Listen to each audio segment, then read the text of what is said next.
bukti. Yang kedua adalah ikhlas. Ikhlas. Dikasih mobil mewah, ikhlas. Ya. Kasih suami yang ganteng, gagah, baik hati, rajin menabung, tidak sombong, pandai mengaji. Bukan saya maksudnya. Tapi kalau saya dikategorikan itu, ya alhamdulillah. Ini apa ibu?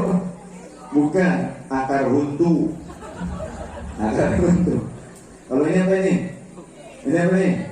Kumis. Kalau ini jenggot. Kalau ini? Dan. Rambut, ha? Ini apa ini? Ini namanya apa? Kumis. Kalau ini? Yang ini? Dan benar. Kasih kue. Mana yang tadi? Kan judulnya juga kumis dan jenggot kan ya? Nah, gitu. Belajar kompak sama saya. Nah, gitu. Nggak apa-apa. Jadi kompak itu laku.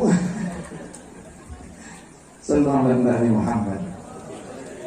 Jadi ikhlas. Karena keikhlasan itu yang kemudian menumbuhkan kebahagiaan. Kemudian sis apa? Syukur, ikhlas. Yang ketiga sobar. Dikasih uang 1 miliar sih sobar. Belum tentu sobar banget. Justru kebanyakan kata baginda Rasul, orang bisa sobar itu ketika diberikan kesulitan.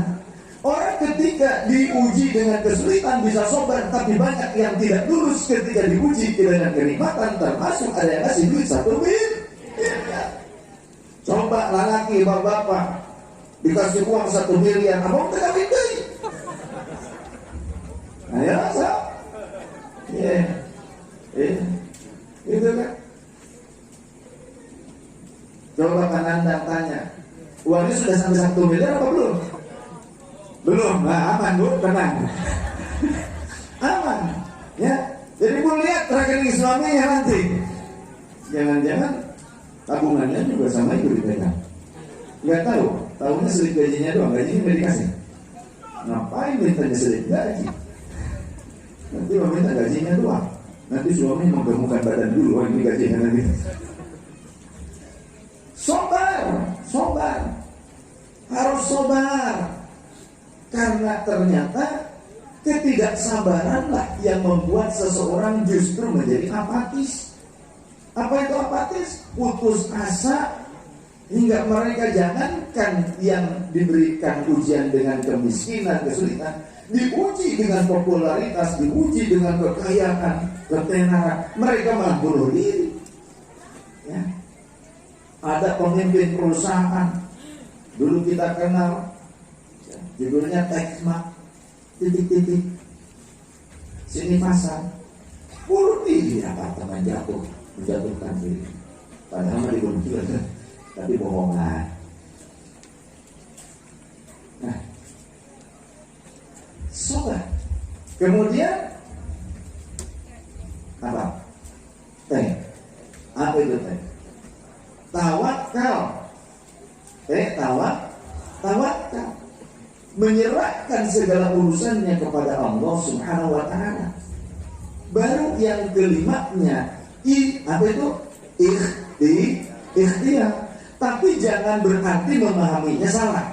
Jangan berarti kita mah pokoknya sudah syukur, nikmati, sabar, tidak gawe, cicing bayi mah, diam saja di rumah. Ngapain? Kan katanya juga ikhtiar yang kelima katanya. Salah itu memahaminya. Etama kurang espain gitu. Ya, males. Maksud saya, porsi kelimanya tetap dalam satu kesatuan yang bersamaan. Harus ada dalam setiap sisi kehidupan, semuanya. Jadi dalam setiap kejadian dalam kehidupan kita, dalam setiap hal dalam kehidupan kita, 5 hal kita tetap harus bersatu. tapi porsinya jangan dibalik. Porsinya ikhtiar yang digedein berarti sombong terhadap kekuatan dirinya sendiri. Dia mengandalkan kemampuan dirinya sendiri, tidak melibatkan Allah, tidak meyakini Allah yang memiliki kuasa yang sangat agung, termasuk dalam mencetak generasi putra putri kita yang soleh dan solehah. Maksud saya ke situ.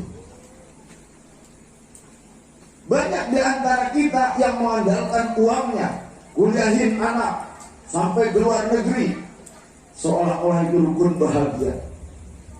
Ada kisah nyata, orang tua yang punya anak, berapa banyak nih uang? 3 atau berapa? Yang di luar negeri semua.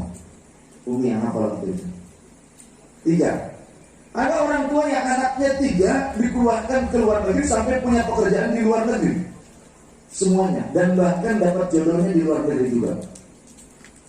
Perbaikan keturunan katanya. Tapi sekian tahun si anak itu tidak pulang, sampai ayahnya wafat pun si anak tidak pulang, lebaran gak pulang. Akhirnya sang ibu mengeluh. Ya. Kenapa tidak pulang? Dengan alasan ada yang satu sebagai, kalau di kita notaris di luar negeri, banyak urusan yang tidak bisa dipending. Kliennya harus tepat waktu urusan kliennya. Yang satu lagi sebagai entah CEO atau apa di sebuah perusahaan, pokoknya bekerja di sebuah perusahaan, tim IT, tim ahli.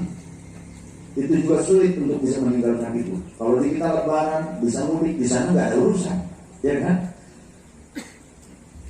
Terlebih di musim pandemi, mereka sulit untuk bisa pulang. Akhirnya sang ibu menyatakan keluhannya itu. Ternyata anak-anak yang tinggi prestasi pendidikannya, prestasi kehidupannya dalam urusan duniawi, tidaklah menjadi jaminan untuk kami orang tuanya berbahagia. Orang tuanya sadar di situ. Tidak jadi jaminan, walaupun anaknya sukses semuanya. Maka libatkanlah Allah dalam mencetak generasi penerus kita yang terbaik, yang membuat kita bahagia. Siapa yang bisa membahagiakan kita di antara anak-anak kita, zuriat kita, keturunan kita? Walladzina amanu wattaba'athum dzurriyyatuhum biimanin alhaqna bihim dzurriyyatahum wama alatnahum min 'amalihim min syai' kullu imri'in bima kasaba rahin. Wallahu a'lam bishawab. Dan orang-orang yang beriman, walladzina amanu, walladzina lan utawi piro-piro wong amanu kang pada iman sapa ikulah alladzi, ya. Sapa ikulah alladzina, walladzina amanu walladzina lan utawi piro-piro wong amanu kang pada iman sapa ikulah alladzina, yakni wong nas wattaba'athum lan nuli milat nuturi hum ing ikulah alladzina sapa dzurriyyatuhum turunane dzurriyyah, orang-orang yang beriman kepada Allah dan diikuti oleh dzurriyyahnya untuk beriman kepada Allah, alhaqna bihim, maka kami hubungkan mereka dzurriyyatahu bersama dzurriyyahnya mereka, anak-anaknya, cucunya, keturunannya. Untuk apa maksudnya? Di mana? Nanti tempat orang-orang yang beriman di surga. Mereka akan dikumpulkan. Jadi beruntung bagi orang yang punya leluhur, punya orang tua yang muslim, yang beriman. Beda dengan orang Wahabi. Kata orang Wahabi, wah kamu mah Islamnya Islam turunan katanya. Orang Wahabi mah tidak syukuran orang tuanya Islam, tidak syukuran dijadikan keturunan dari orang-orang muslim. Kalau kita harusnya syukuran. Karena kalau orang-orang yang beriman bersama keluarganya, zuriatnya akan dihubungkan. Termasuk beruntung bagi kita yang punya anak-anak dan keturunan yang beriman kepada Allah, kelak akan dihubungkan nanti di akhirat. Wa ma alatnahum min amalihim min syai'. Tidak ada sedikit pun dari amal mereka yang dirugikan, yang tertinggal dari reward dari Allah Subhanahu wa taala. Tidak ada sedikit pun amal mereka yang tidak dibalas oleh Allah.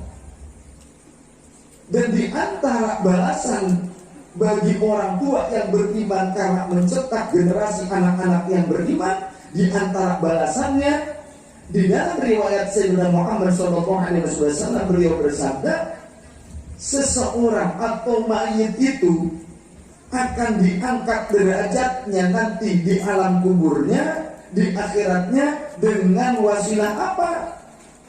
Ketika mereka mendapatkan kedudukan yang terus meninggi di alam barzakhnya, kemudian bertanya, ya Allah, anna min hadhi, dengan sebab apa derajat ini aku dapatkan ya Allah? Maka Allah menjawab pada saat itu, bistighfari waladika, karena sebab istighfar atau permintaan ampun anakmu untukmu. Maka didiklah anak-anak kita, berikan bekal, nafkah kepada mereka. Yang paling utama apa? Ilmu yang bermanfaat, keimanan, ketakwaan kepada anak-anak kita, dididikkan kepada mereka. Karena ini yang akan menjadi bekal keselamatan. Sebagaimana dalam suatu hadis ketika seorang sahabat bertanya kepada Rasul, ya Rasulullah, aku mau pergi ke luar kota, apa wasiat Anda supaya saya bisa selamat? Maka kata Rasul, ittaqillah haitsu ma kunta.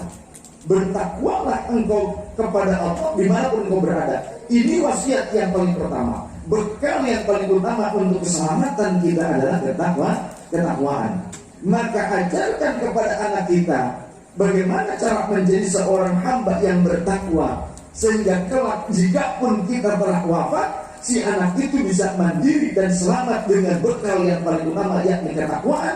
Dan ketakwaan ini akan menghubungkan si anak tersebut dengan orang tuanya dan menjadikan orang tuanya bahagia walaupun sudah di alam kubur, karena si anak tidak salah didik, si anak tidak salah bekal, si anak diberikan bekal ilmu ahlus sunnah wal jamaah.